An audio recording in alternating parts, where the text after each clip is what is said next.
Pollen agro minerals private limited. संशोधन, गुणवत्ता, सेवा के साथ हमारा लक्ष्य समृद्ध भारत। हमारी बात तो हुई थी, अभी कुछ बातें की थी। अभी अगर इन पेड़ों को, इस पेड़ को और इस पेड़ को देखते हैं हम, ये तो एकदम दिक्कत में है। हाँ, ये दिक्कत है ना। ऊपर वाला अगर नया जो पत्ता निकल रहा है, तकरीबन आपको समझ में आया होगा कि आप उसको देख के मुंह से पहली बात आती है कि भाई वायरस इन्फेक्शन आ गया। हाँ। हम बिना किसी को पूछे ही बोलते कि यार वायरस आ गया। अभी वायरस आया है हमें जब दिखता है, बात अभी जो रिपीट हो जाएगी कुछ, कि जब दिखता है, पत्ते पे आता है, तो वो उसकी आखिर की स्टेज है।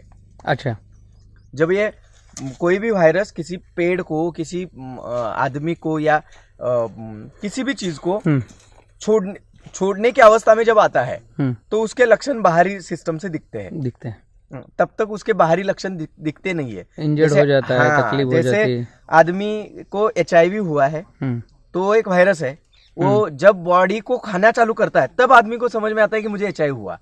और वो खाता कब है? जब उसको भी कुछ खाने को मिलता नहीं है और फिर बॉडी खाना चालू करता है, तब जाके वो बॉडी छोड़ने की अवस्था में होता है, तभी हमें वो समझ में आता है।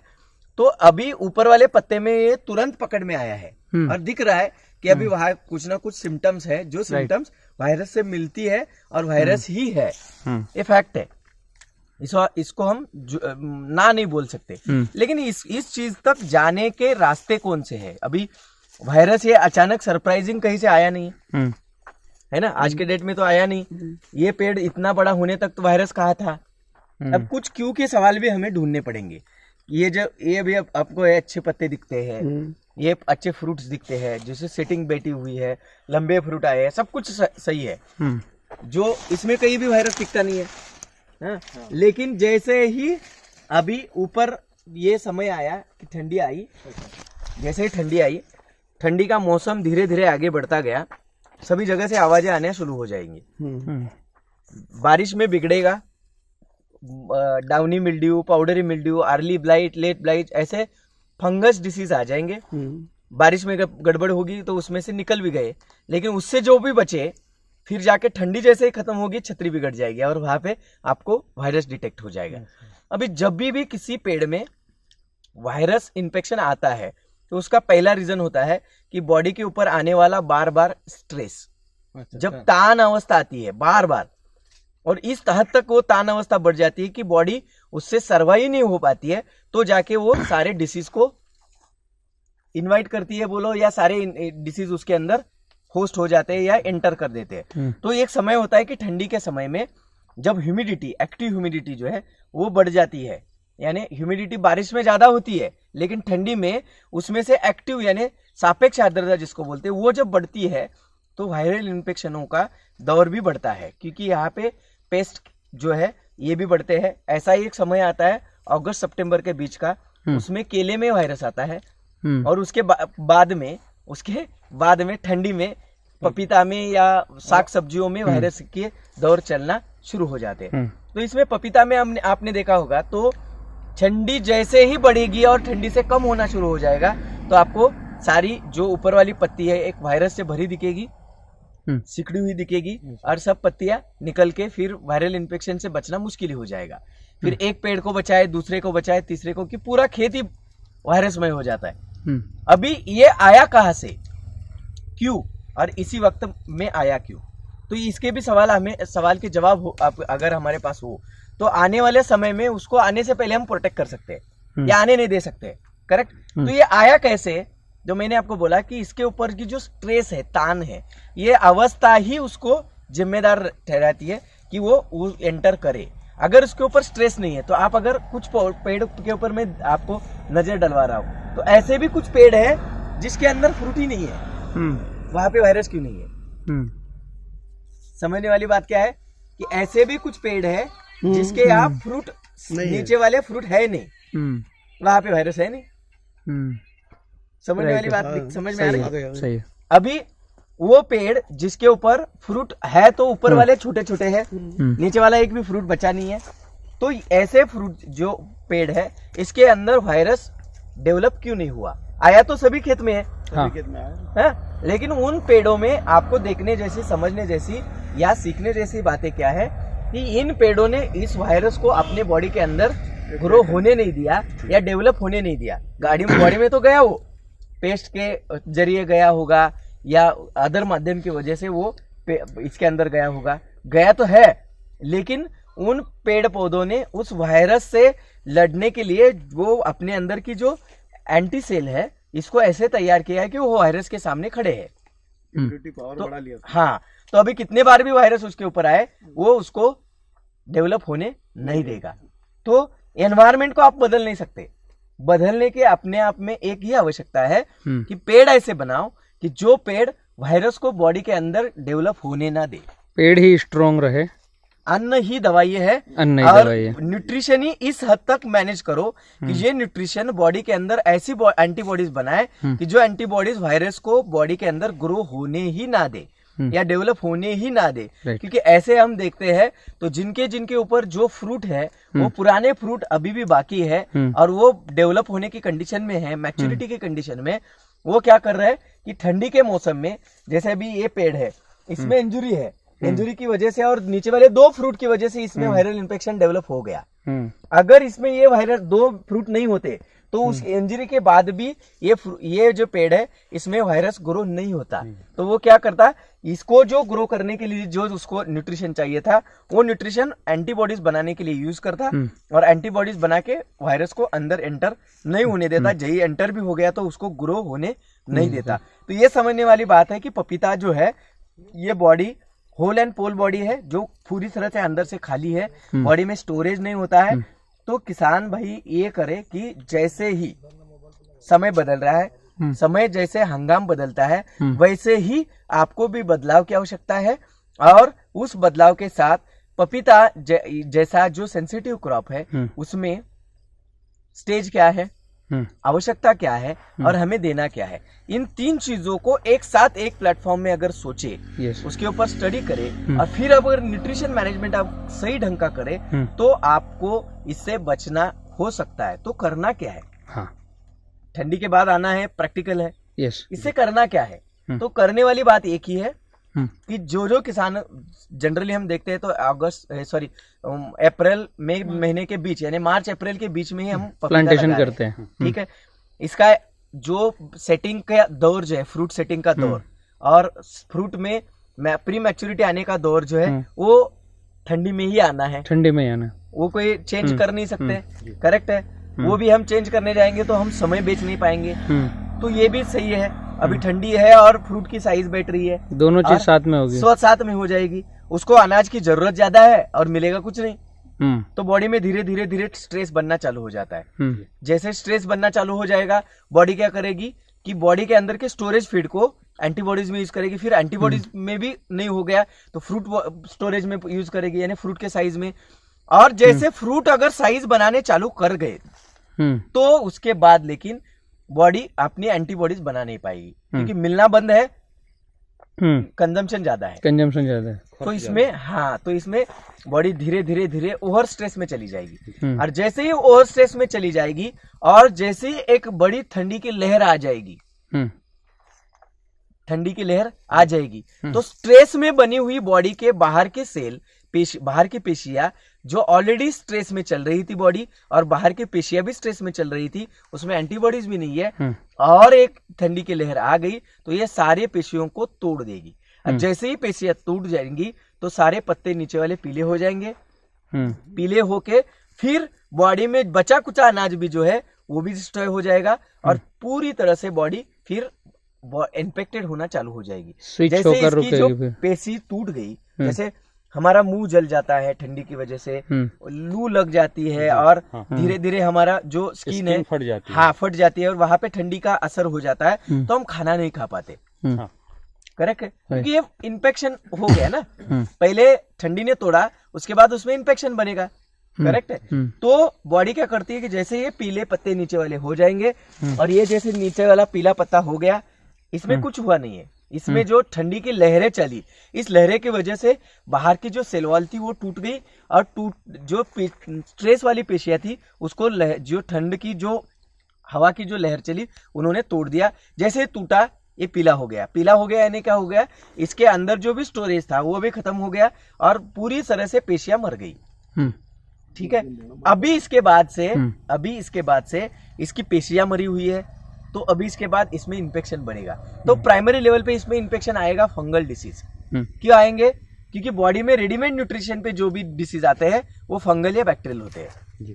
अभी ये रेडीमेड न्यूट्रिशन है, पुराना न्यूट्रिशन है। अभी इसमें आएगा क्या? आएगा तो आएगा फंगल या बैक्टीरिया।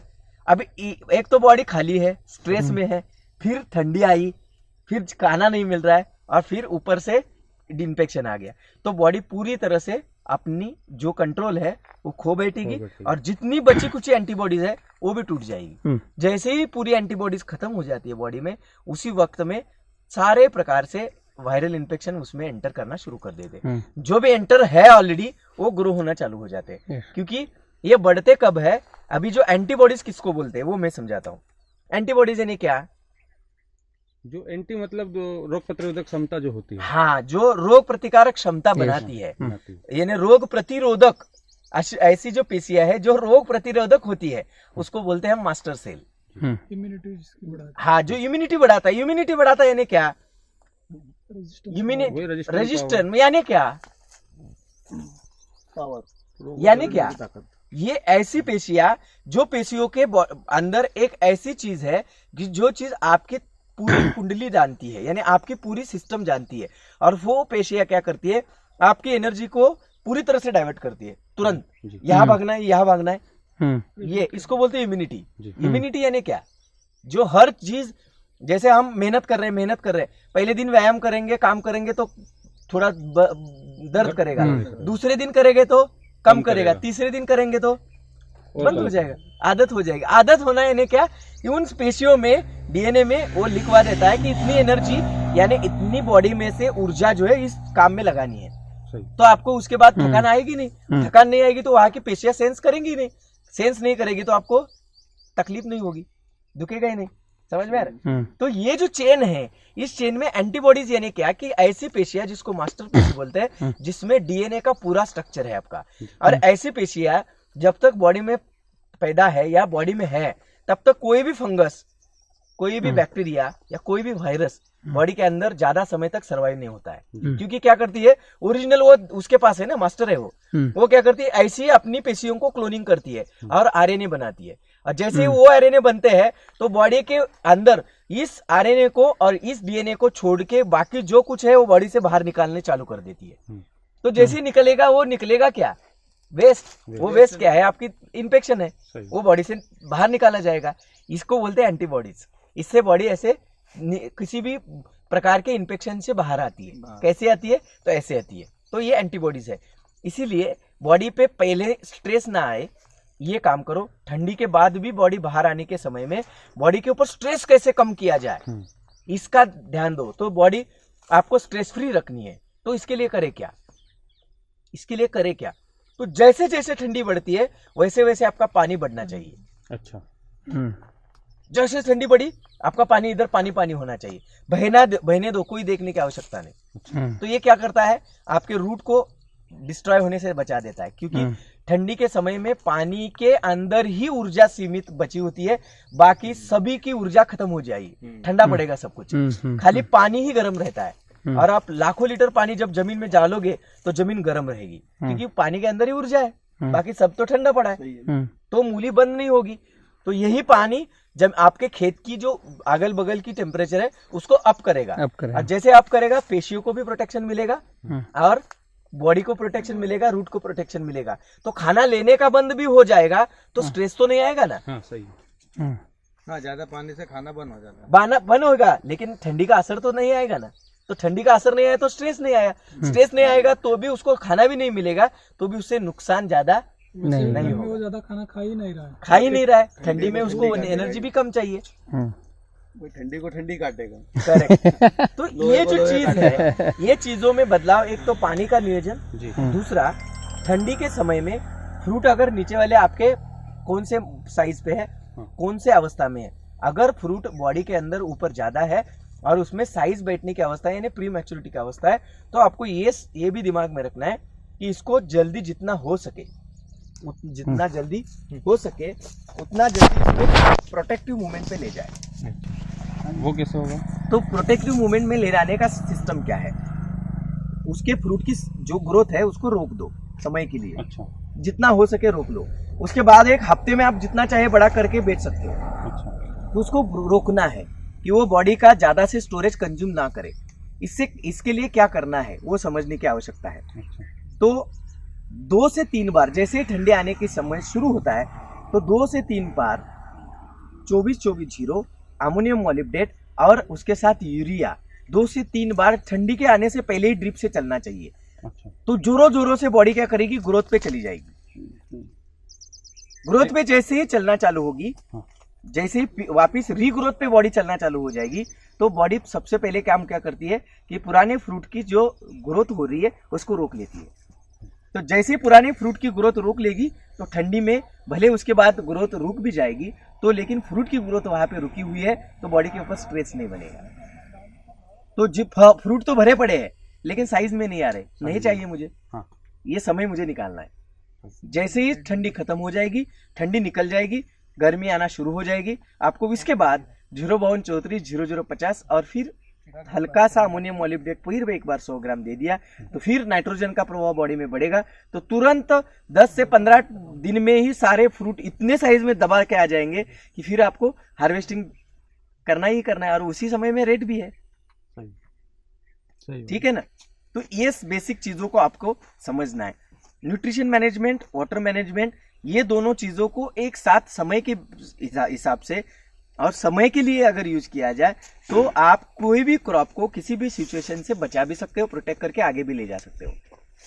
एक चीज और है सर, पानी जब ज्यादा करते हैं यहाँ पे तो ये पौधा जड़ से ही नीचे गिर जाता है? नहीं, अभी पानी जब आपका समय कौन सा है, पानी कम करने का बढ़ाने का एक सिस्टम है।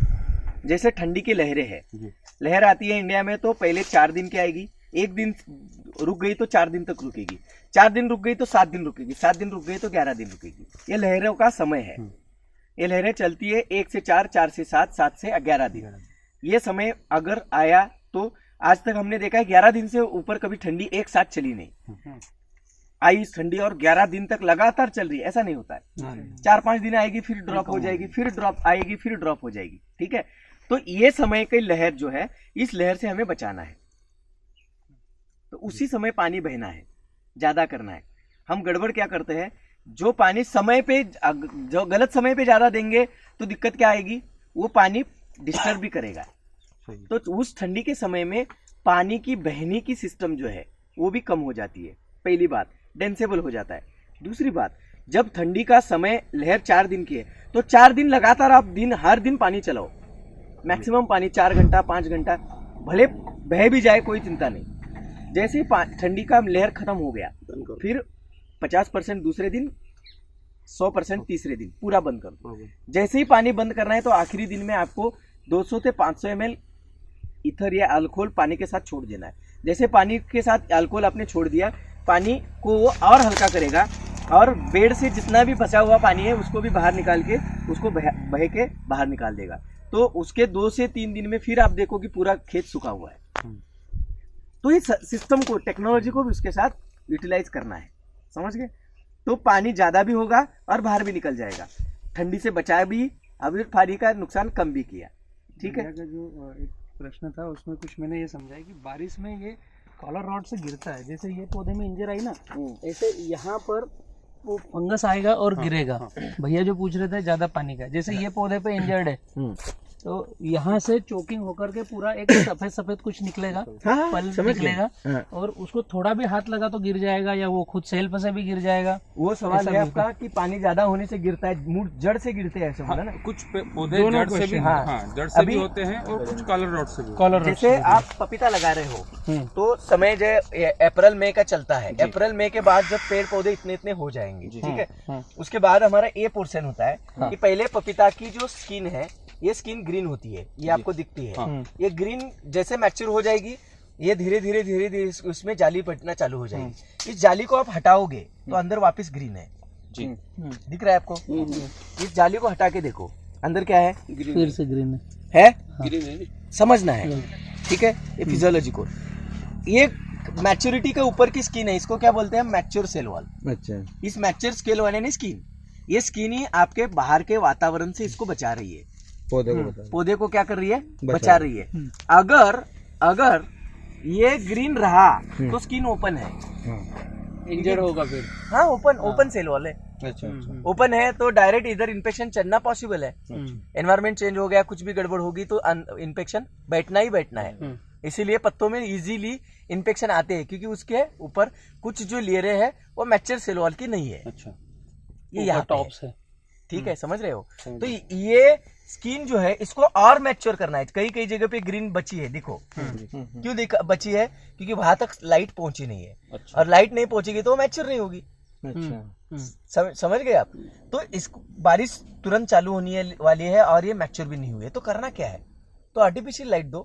लाइट देने का, लाइट करती क्या है वो चीज आप कर दो। तो करना क्या है कि इस इतने स्किन से इतने स्किन तक इधर इसमें गेरू, राखोड़ी यानी समझ में आया, ऐश, राख, गेरू यानी लाल मिट्टी मिलती है, आपको पता है, लाल मिट्टी, ऐश, इसके साथ ट्राइकोडर्मा, और इसके साथ ये स्किन को मैच्योर करने के लिए लेना है मैंगनीज ऑक्साइड। अच्छा, क्या लेना है, 70 रुपए किलो से मिलेगा।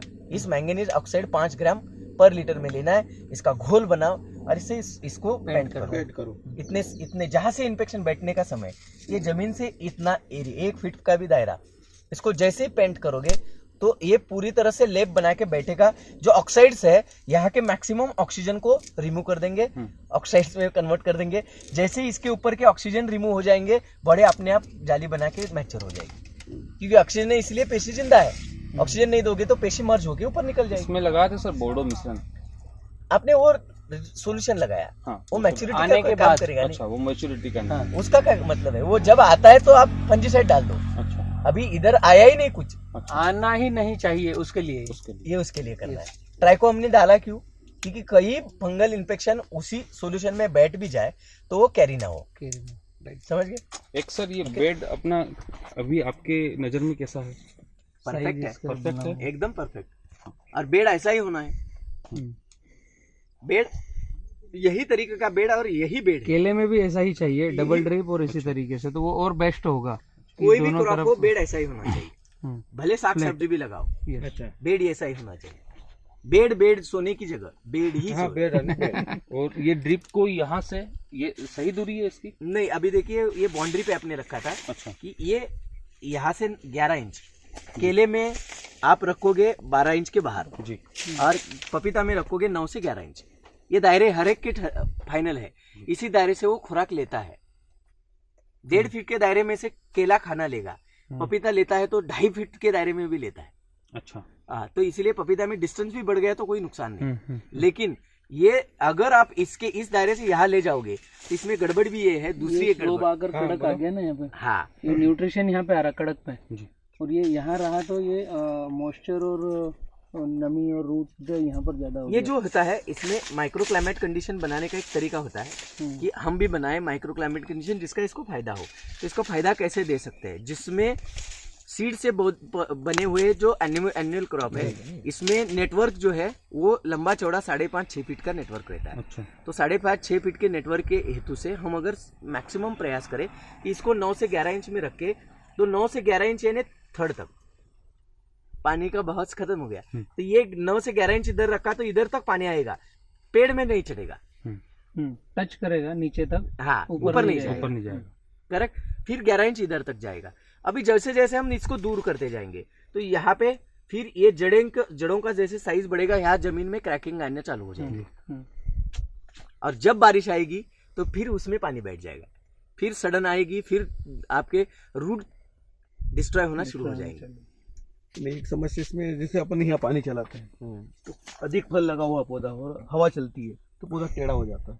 नहीं, टेढ़ा हो सीधा हो उसमें कोई बड़ी बात नहीं। ये देखो टूट भी जाते पौधे, इसमें टूट भी जाते पौधे। टेढ़ा होने का क्यों सिस्टम है कि आपका इधर का कोई एकाध रूट इसकी लिंक टूट जाती है और वो उसमें विल्ट लग जाता है या निमेटोड्स लग जाते हैं, तो आधे से ही जो बड़ी लंबी रूट है वो आधे से खत्म ही हो जाती है।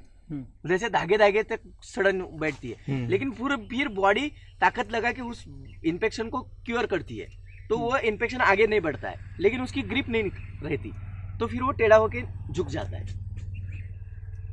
टेढ़ा होता है ये जमीन हाँ। होता है, बहुत नहीं, टेढ़ा हुआ जी। वो दिखते हैं ना, बहुत दिखे हैं, लेकिन टेढ़ा होने से कोई नुकसान भी नहीं है। नहीं कभी कभी टूट ही जाते झाड़ी क्यों हाँ, टूट जाए, जहाँ इन्फेक्शन है वहाँ यहाँ टूटे। से टूटते झाड़ अभी झाड़ यहाँ से टूट रहे 50 झाड़ टूट गए करीब। नहीं, अभी के टूटते ये भी बताता हूँ, ये जरूरी बात है कि अभी ये जो बॉडी है, ये सारी बॉडी छाव की बॉडी है। छाव यानी इस पत्तों के नीचे इन्होंने कभी गर्मी देखी नहीं है। ये गर्मी ने क्यों नहीं देखी, आप देखो पूरी स्किन ग्रीन है, समझ रहे हो। अभी अचानक से अगर इधर से पूरी बॉडी छतरी खुली गई, क्या खुल गई, छतरी खुल गई, धूप चालू होके यहाँ पे स्ट्रोक बैठते, जहाँ जहाँ स्ट्रोक बैठेंगे ये स्किन बर्न हो जाएगी, फिर वहां से टूटेगा फिर। ये इसकी वजह से टूटेगा नहीं। ठीक है ना, चल थैंक यू। आगे निकलना है। हाँ।